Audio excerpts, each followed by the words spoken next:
আমরা যখন অন্তর্বর্তীকালীন সরকারের সময় ছিলাম তখন আমাদের কর্মসূচি দেওয়ার একটা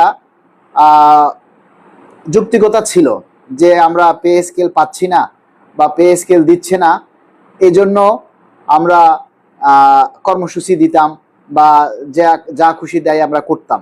কিন্তু আপনারা সবাই জানেন যে অন্তর্বর্তীকালীন সময় শেষ হয়ে গত 12 তারিখ নির্বাচন হয়ে আমাদের নতুন নির্বাচিত সরকার গঠন করেছে। আজকে হলো 22শে ফেব্রুয়ারি, তার মানে হচ্ছে 17, 18, 19, 20, 21, 22, 6 দিন, এখনো 7 দিনে পড়েনি। এখন পর্যন্ত মাননীয় প্রধানমন্ত্রী সহ ওনার যত এমপি, মন্ত্রী, প্রতিমন্ত্রী, সংসদ সদস্য যারা আছেন সবাই ঠিকমতো দপ্তরটাও বুঝে নিতে পারেনি। প্রত্যেকজন এমপি, মন্ত্রী মহোদয় তাদের দপ্তরে যে দাপ্তরিক কাজ সেগুলিও এখনো ঠিকমতো শুরু করতে পারেনি। অনেক এমপি মন্ত্রীর সরকারি, বেসরকারি, পিএস, এপিএস নিয়োগ দেওয়া হয়নি।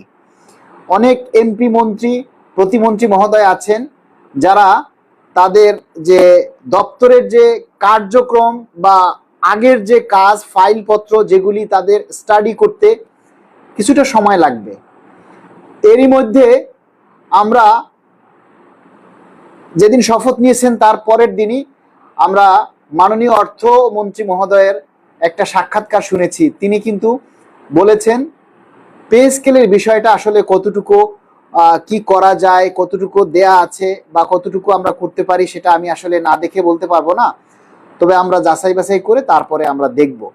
তিনি কিন্তু না করেননি। আমরা বিষয়টাকে ইতিবাচক হিসেবে দেখছি।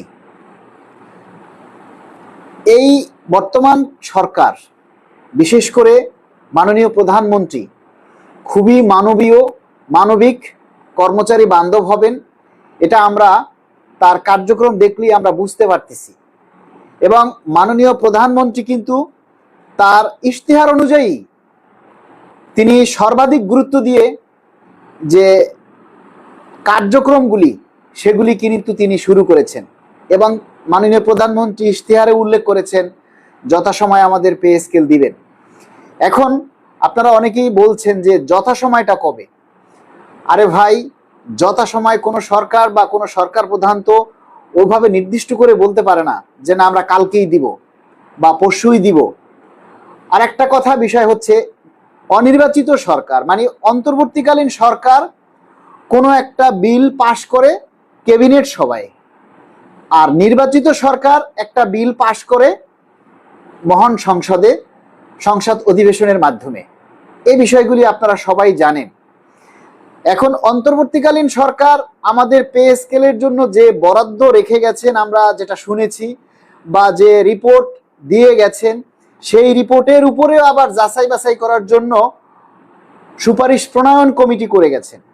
সেই কমিটিও প্রথম মিটিং করেছেন এবং তাও এই নির্বাচিত সরকারের সময়ের মধ্যে। এরপরে তারা আবার কয়েকটা হয়তো আর 2-1টা মিটিং করে তারপর ওনারাও হয়তো সুপারিশ প্রণয়ন কমিটি দ্রুত তাদের একটা রিপোর্ট জমা দিবেন। এবং এই যে বাজেটটা রেখে গেছেন সেই বাজেটের কমিয়ে বাড়িয়ে যাচাই বাছাই করে নির্বাচিত সরকার জাতীয় মহান সংসদে সেটাকে বিল আকারে উত্থাপন করে নিশ্চয়ই সেটাকে পাশ করবেন। পাশ করার পরেই হয়তো গেজেট প্রকাশের একটা সিদ্ধান্ত তারা নেবেন। এখন এর আগেই তো আমরা কোনো কর্মসূচিতে যেতে পারি না। আমরা আপনার কাছে প্রশ্ন করলাম, আপনাদের কাছে প্রশ্ন রাখলাম, আমাদের নির্বাচিত সরকার এখনো আমাদের পে স্কেলের দিবে কি দিবে না এ ব্যাপারে কোনো সিদ্ধান্ত দেয়নি, কিংবা আমাদেরকে দিবে না এরকম কথাও বলেনি। তাহলে এই সময় সরকারের 7 দিনের মাথায় আমরা কি কোনো কর্মসূচি দিতে পারি? আপনারাই বলেন যে এই সময় কি কোনো কর্মসূচি দিয়ে আমরা সরকারকে বিভ্রান্ত করতে পারি? এটা কি করা উচিত হবে? আমার চাকরিটা হলো সরকারি, আমি বেতন পাই সরকারের থেকে।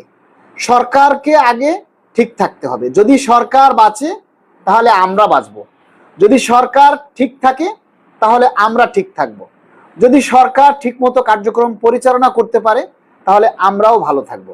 এজন্য আমরা আগে সর্বাধিক গুরুত্ব দিব সরকারকে। যেহেতু নতুন সরকার গঠন হয়েছে, এই সরকারকে আমরা সর্বাধিকভাবে সাপোর্ট দিব, সহযোগিতা করব, এবং এর সাথে সাথে আমরা সরকারের কাছে আমাদের দাবির কথাগুলি উত্থাপন করব। মাননীয় প্রধানমন্ত্রীর কাছে অনুনয় বিনয় করব, আমাদের দাবির কথাগুলি আমরা গুরুত্ব সহকারে বোঝাবো। আমাদের যে 10 বছর ধরে পে স্কেল হচ্ছে না, দ্রব্যমূল্যের ঊর্ধ্বগতি, আমরা এই যে বেতন পাই এই দিয়ে আমরা সংসার চালাতে পারছি না, আমরা সবাই মিলে এই দাবির কথাগুলি সোশ্যাল মিডিয়াতে বেশি বেশি করে আমরা প্রচার করব। এই মুহূর্তে সরকারের কোনো সিদ্ধান্ত না শোনা পর্যন্ত কি আমরা সরকারকে কোনো আলটিমেটাম দিতে পারি? প্রশ্নটা আপনাদের কাছে করলাম। সরকারকে এই মুহূর্তে আমরা কিভাবে বলবো, কিভাবে আমরা কর্মসূচি দিয়ে বলবো, কিভাবে এখন আমরা সরকারকে একটা আলটিমেটাম দিব যে আগামী 1 সপ্তাহের মধ্যে পে স্কেল বাস্তবায়ন না হলে আমরা কর্মসূচি দিব, বা আমরা কিভাবে একটা আলটিমেটাম দিব? সরকার তো আমাদের ব্যাপারে, সরকার তো নিজেরাই এখন পর্যন্ত তাদের সংসার গুছাতে পারেনি।